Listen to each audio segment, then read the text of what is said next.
Good morning students. Today we will continue our chapter the fundamental unit of life. And in previous video we have discussed how the cell discovered and who discovered the cell. So and what is the difference between a plant cell and an animal cell.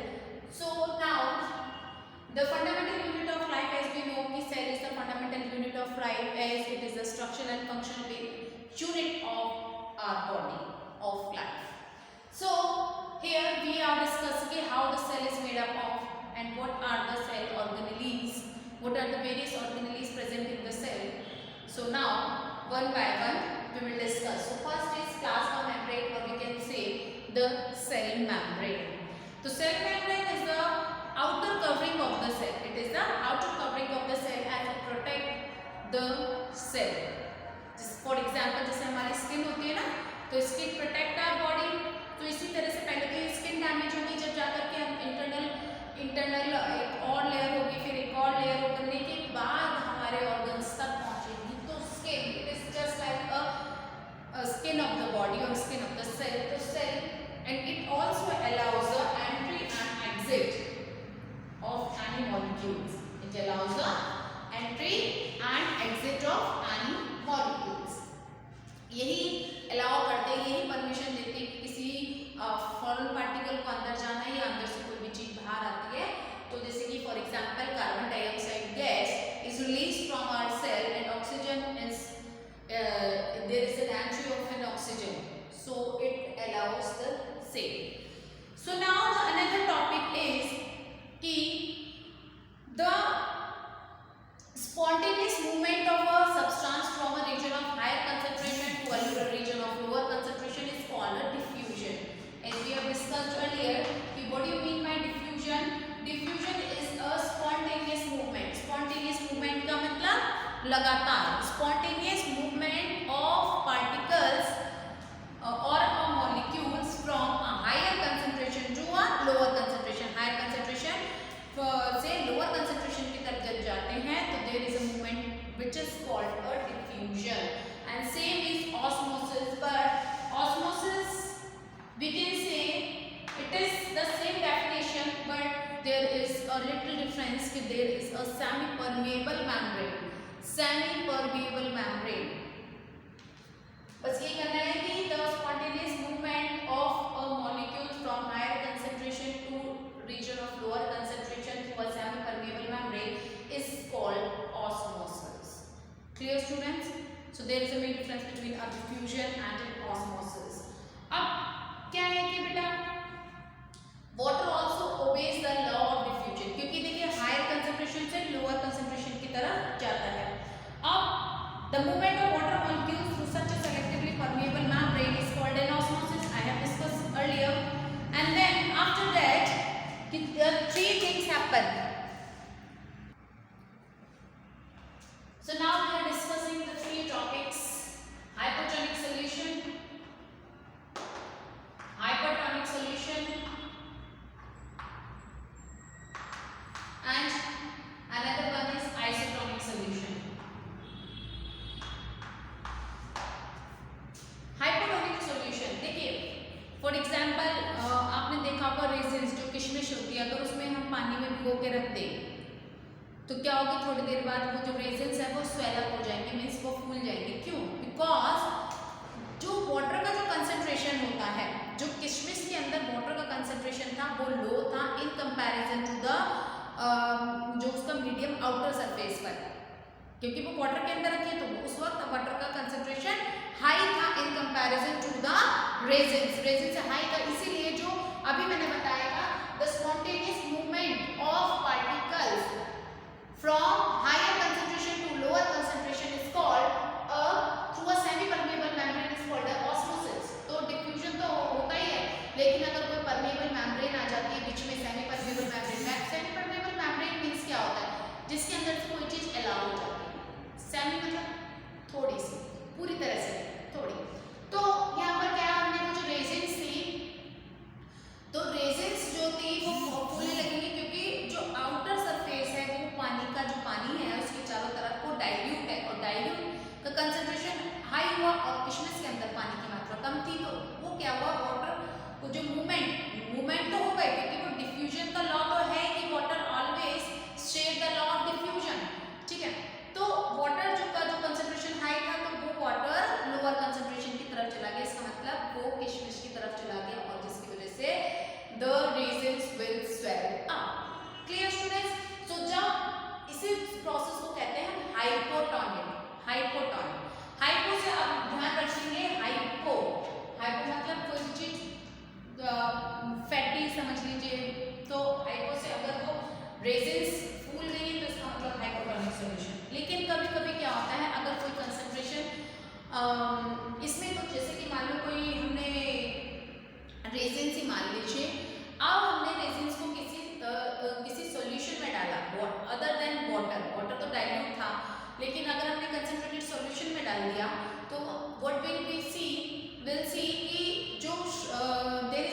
Shrinkage. So there is और जब तक ये चलता रहता है, जब तक का दोनों का इक्विलिब्रियम मतलब कि दोनों तरफ इक्वल ना हो, दोनों का कंसंट्रेशन इक्वल नहीं होगा, जब तक कि ये मूवमेंट पार्टिकल्स का चलता ही रहेगा। और जब इक्वल होगा दोनों का कंसंट्रेशन अंदर भी और बाहर भी, so there is no changes, so there is no changes, then this solution is called a isotonic solution.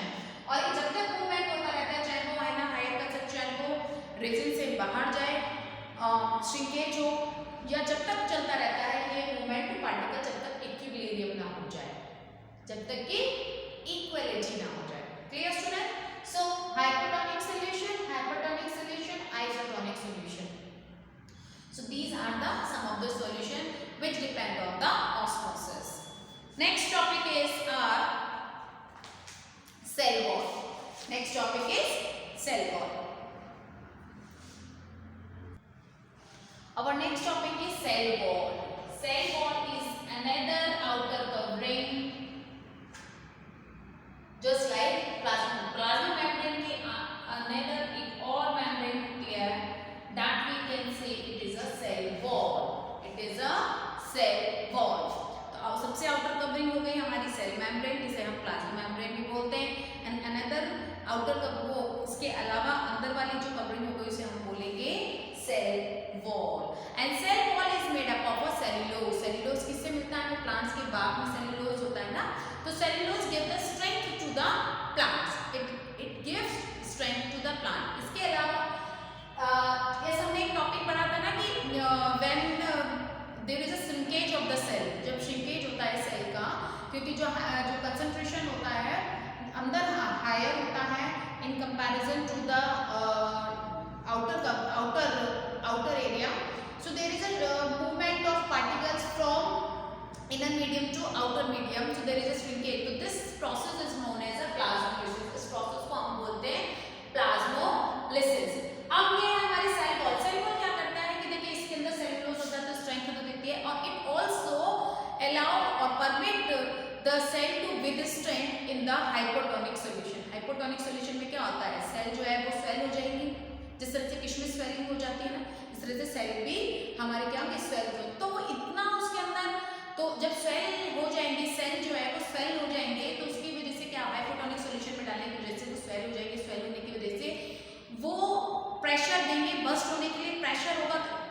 कोई भी देखिए हमारे एनवायरनमेंट में भी सेम ऐसे ही होता है कि बहुत ज़्यादा प्रेशर हम पर पड़ रहा होता है, लेकिन हम क्यों नहीं फ्रेश होते, क्योंकि हम खुद ही इक्वल एंड अपोजिट प्रेशर हम डालते हैं। तो जितने भी हमारे ऑर्गन्स हैं, हमारी बॉडी है, क्योंकि इतना एयर का प्रेशर होता है हमारे ऊपर कि हम लोग क्रश भी हो जाएंगे, लेकिन क्यों नहीं होते, हम प्रेशर वाले चैप्टर में पढ़ेंगे, क्योंकि हमारी जो बॉडी है वो भी सेम प्रेशर को क्या करती है, प्रेशर डालती है, सेम प्रेशर डालती है, एक्सर्ट करती है सेम प्रेशर, तो इक्विलिब्रियम की वजह से वो वहाँ पर कैंसिल हो जाता है। सेम एज सेल वॉल के अंदर भी ऐसे ही है, सेल वॉल भी है ना, क्या है, अपना प्रेशर दिखाएगी, स्वेलिंग होगी तो प्रेशर होगा, तो फिर वही जो बाहर का जो प्रेशर है वो भी उसके ऊपर पड़ेगा, और इस तरह से it can withstand in the hypotonic solution in comparison to the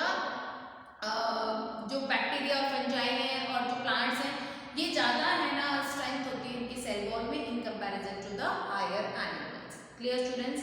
So now the next topic is nucleus.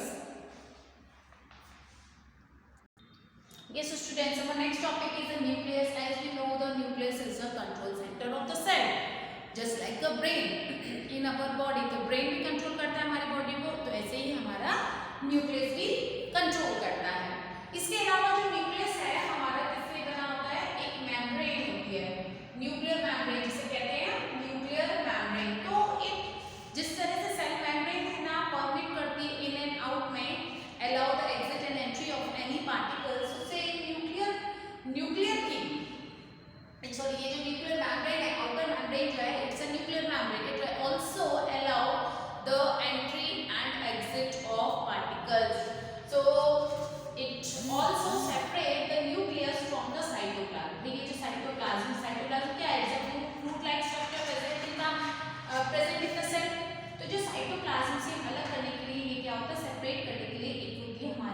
Nuclear membrane.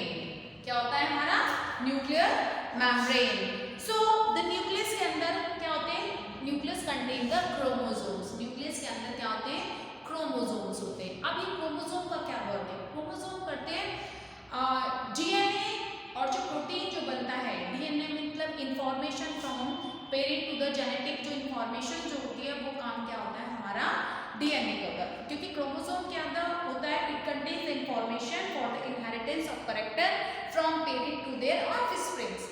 बच्चों में जो कैरेक्टर जो जाते हैं वो किसकी वजह से जाते हैं, क्रोमोसोम की वजह, क्योंकि क्रोमोसोम के अंदर ही सारी इंफॉर्मेशन होती है।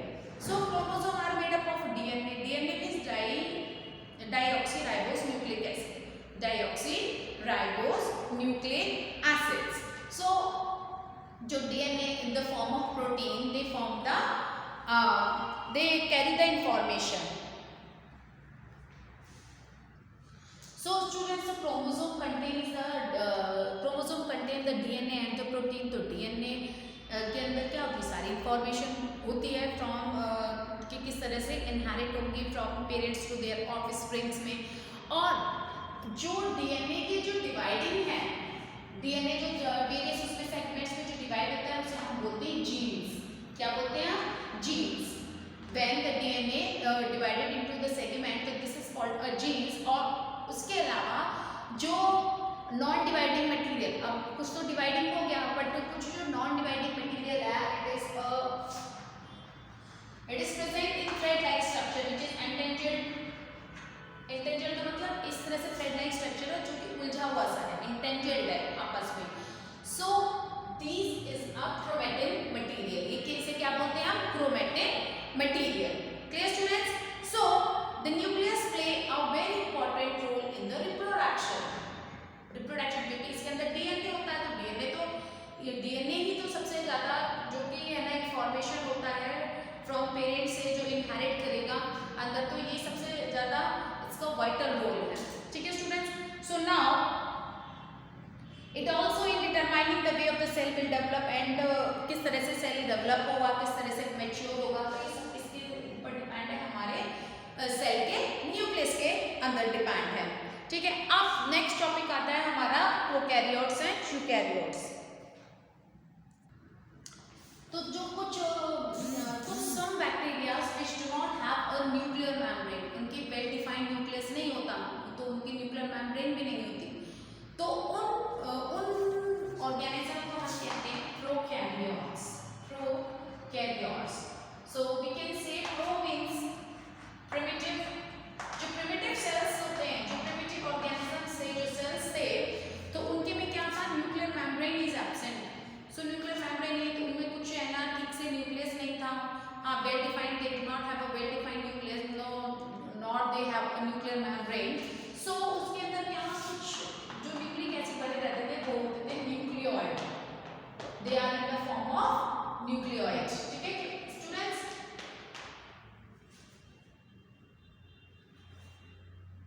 न्यूक्लियोइड। ठीक है, अब ये हमारी हो गई सेल मेम्ब्रेन, जिसे हम प्लाज्मा मेम्ब्रेन भी बोलते हैं, और थोड़ी सी इनर वाली हो गई हमारी cell wall. And some of the ribosomes are present. Ribosomes ये क्या करते हैं, प्रोटीन बनाते हैं। ठीक है, तो राइबोसोम्स आर प्रेजेंट। अब जिनके अंदर, जिन ऑर्गेनिजम्स के अंदर वेल डिफाइंड न्यूक्लियस था, न्यूक्लियर मेम्ब्रेन थी,